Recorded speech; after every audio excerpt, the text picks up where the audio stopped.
ആദ്യമായി മുത്തുനബി സല്ലല്ലാഹു അലൈഹി വസല്ലമ തങ്ങളുടെ ജന്മദിനം ആഘോഷിച്ചത് മുത്തുനബി സല്ലല്ലാഹു അലൈഹി വസല്ലമ തങ്ങൾ തന്നെയാണ്. അവിടുത്തെ ജന്മദിനത്തിൽ സന്തോഷിച്ചുകൊണ്ട് ഒരാടിനെ മുത്തുനബി തങ്ങൾ അറുത്ത് വിതരണം ചെയ്തു. എന്നാൽ ഒരു കാര്യം പറഞ്ഞോട്ടെ, അല്ലാഹുവിന്റെ റസൂലിന്റെ സ്വഹാബികളോ നബിതങ്ങളോ താബിഈങ്ങളോ റബീഉൽ അവ്വൽ ആചാരം നടത്തിയിട്ടില്ല എന്നത് ശരി തന്നെയാണ്. എന്നാൽ ഹിജ്റ 7-ാം നൂറ്റാണ്ട് മുതൽ ഇർബിലിന്റെ രാജാവായിരുന്ന അൽ മുദഫർ തുടങ്ങി വെക്കുകയും ചെയ്ത ആ ഒരു പ്രഗത്ഭമായ നന്മയെ നബി തങ്ങളുടെ കാലത്തോ സ്വഹാബത്തിന്റെ കാലത്തോ ഇല്ലാത്തത് മുഴുവൻ എതിർക്കപ്പെടേണ്ടതാണെന്നോ പാടില്ലാത്തതാണെന്നോ ചെയ്യാൻ പാടില്ലാത്തതാണെന്നോ പറയാൻ പാടുണ്ടോ? ഇസ്ലാമിന്റെ കർമ്മങ്ങൾ അല്ലാഹുവിന്റെ റസൂൽ കൊണ്ടുവന്നത് മാറ്റം വരുത്തുന്നതല്ലേ ബിദ്അത്ത് എന്ന് പറയുന്നത്. മന്നഹദസ ഫീ അംരിനാ ഹാദാ മാ ലൈസ മിൻഹു ഫഹുവ റദ്ദ്. ദീനിൽ ഉൾപ്പെടാത്ത കാര്യത്തെ ദീനിൽ വല്ലവനും പുതുതായി കൊണ്ടുവന്നാൽ അവനെ തള്ളേണ്ടതാണെന്ന് അല്ലാഹുവിന്റെ റസൂൽ പറഞ്ഞില്ലേ?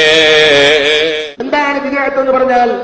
ഹിയ മാ സീദ അലാ മാ ശുരിഅ, ശറഇൽ ഉള്ളതിനേക്കാൾ കൂട്ടിയത്. ഔ നുഖ്സ, അല്ലെങ്കിൽ ശറഇൽ ഉള്ളതിൽ ചുരുക്കിയത്. ഔ നുഖ്സൻ. എപ്പോഴാണ് ഈ ചുരുക്കലും അല്ലെങ്കിൽ ഏറ്റവും നടന്നിട്ടുള്ളത്?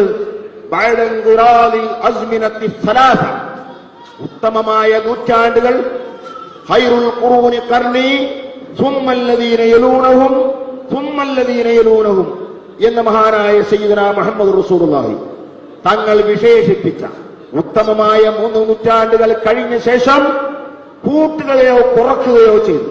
എങ്ങനെ? മിൻ ഗൈരി ദലീലിൻ ശർഈ, ശർഈയായ ഒരു രേഖയുടെയും പിൻബലം കൂടാതെ. ബിദ്അത്ത് പ്രത്യക്ഷപ്പെടുകയും പണ്ഡിതൻ അത് കണ്ടിട്ട് അവൻ മിണ്ടാതിരിക്കുകയും ചെയ്താൽ ആ പണ്ഡിതന്റെ മേൽ അല്ലാഹുവിന്റെ ലഅനത്തുണ്ടാകും. അല്ല, പിന്നെ അല്ലാഹു തആല കൽപ്പിച്ച കാര്യങ്ങൾ കൽപ്പിച്ചതുപോലെ ചെയ്യുക, അതാ ഇസ്ലാം. അള്ളാഹ് കൽപ്പിച്ചതുപോലെ ചെയ്യാം, അതാണ് ഇസ്ലാം. സുബിയല്ലേ, ക്ഷീണമൊന്നുമില്ലാലോ ചേച്ചി 4 റക്അത്ത് നിൽക്കിച്ച സുബിയാവോ? 2 റക്അത്ത്. വേറൊരാള് ഈ സുജൂദ് 2, റുക്കു എന്താ 1, ഞാൻ റുക്കുവും 2 നിസ്കാരാവോ? അള്ള പറഞ്ഞ പോലെ ചെയ്യലല്ലേ, അതല്ലേ ഇബാദത്ത് എന്ന് പറഞ്ഞാൽ.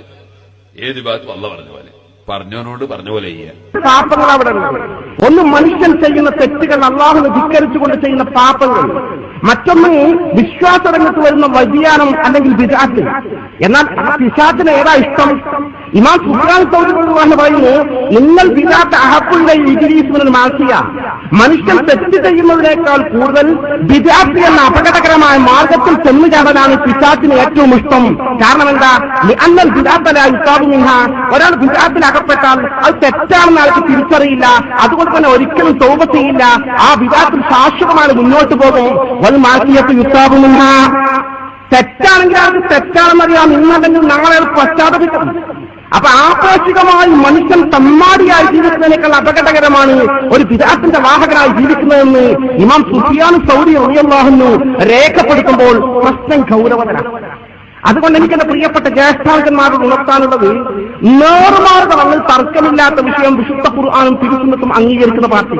ചെറുപ്പത്തിലുള്ള കാലത്ത് അങ്ങനെ സ്വലാത്ത് കണ്ടിട്ടില്ല, ഉള്ളത് പറയാലോ. ഇപ്പോ കുറെ കാലമായിട്ട് ചില സ്ഥലങ്ങളിലൊക്കെ നിസ്കാരം കഴിഞ്ഞാൽ ചില സ്ഥലത്ത് 3 സ്വലാത്ത് ഏപ്പിക്കാരെ തുടങ്ങിയത് തോന്നുന്നുണ്ട് അല്ലെ. എന്തായാലും സ്വലാത്ത് നല്ല കാര്യം തർക്കല്ല. അപ്പൊ ഏപ്പിക്കാർ 3 നമ്മളാൾക്കാർ ചില 10 ആക്കിയിട്ടുണ്ട്. ഇങ്ങനെ പല രീതിയിൽ നടന്നു വരുന്നുണ്ട്. എന്തായാലും സ്വലാത്ത് എപ്പോഴും ചെല്ല, പ്രത്യേകിച്ച് നിസ്കാരത്തിന് ശേഷം ദ്വാരക്കാണ്. ദ്വാരന്റെ മുമ്പും സ്വലാത്തല്ല, ശേഷം സ്വലാത്തല്ല. അത് 2ഉം ചെല്ല, 3ഉം ചെല്ല, 5ഉം ചെല്ല, 10ഉം ചെല്ല. പക്ഷെ പള്ളിയിൽ നിസ്കരിക്കാൻ മറ്റു ജമാഅത്തിൽ വരുന്ന ആളുകൾക്ക് ആശയക്കുഴപ്പം തശ്വീഷും ഉണ്ടാക്കാൻ പാടില്ല. അത് ഒരു പ്രധാന വിഷയമാണ്. മാത്രമല്ല ആ സ്ഥലത്ത് പ്രത്യേകം സ്വലാത്ത് 3 സുന്നത്താ വിചാരിച്ച ബിദ്അത്തായി. ഒരു ഇസ്ലാമിലെ മസാല അങ്ങനെ. ഇപ്പൊ നിസ്കാരത്തിന്റെ ശേഷം 3 സ്വലാത്ത് ചെല്ലൽ, ദ്വാന്റെ ശേഷം 3 സ്വലാത്ത് ചെല്ലൽ പ്രത്യേകം സുന്നത്താണ് വിശ്വസിച്ചാൽ തെറ്റാണ്, അനാചാരമാണ്, ഒഴിവാക്കപ്പെടേണ്ടതാണ്.